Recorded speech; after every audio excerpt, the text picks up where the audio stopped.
So when I became a manager, a sales manager for the first time, we had a client, one of the biggest shipping companies in the world called Maersk, which everybody knows in shipping, big company, and they weren't doing business with us.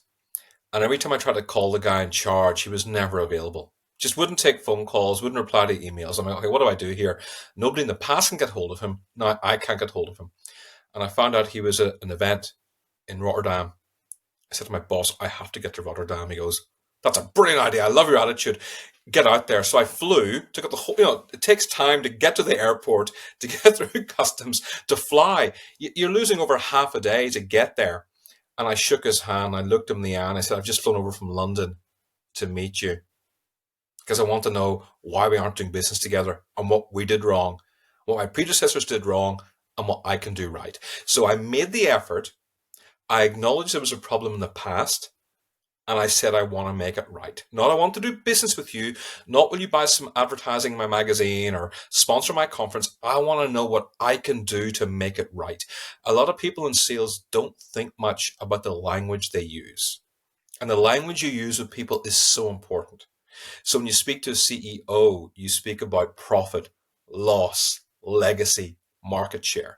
But you speak to a financial director, they just care about cutting costs. You speak to an HR director who sits on the board. What they care about is staff well-being. You have to understand the language you speak to. Most people don't do that. So I spoke the right language. I made the effort. I took full responsibility for previous behavior of people. And I said, I want to know how I can make this right. And he talked and I listened. I didn't say, here's the solution I have. I said, I listened. And I went back. I did a proposal for him based on his needs.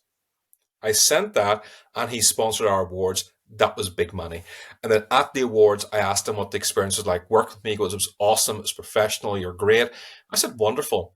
Who else in your company, because Maersk are a huge company, who else in your company do you think could benefit from my services? Not who can you recommend me to so I can sell to.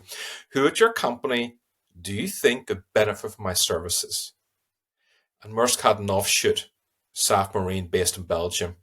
He gave me the guy's details, introduced me by email. I contacted him. He became another sponsor. Who did he recommend me to? Somebody else. I just found all the people internally who were making decisions. And after every single one, and all of a sudden, almost 40% of their annual budget is coming to me when they have thousands of options. And that was really important to me to be able to do that, but also set the example to my team to say, look, this is how you sell. Don't be satisfied with just talking to one person. You have to talk to so many people internally.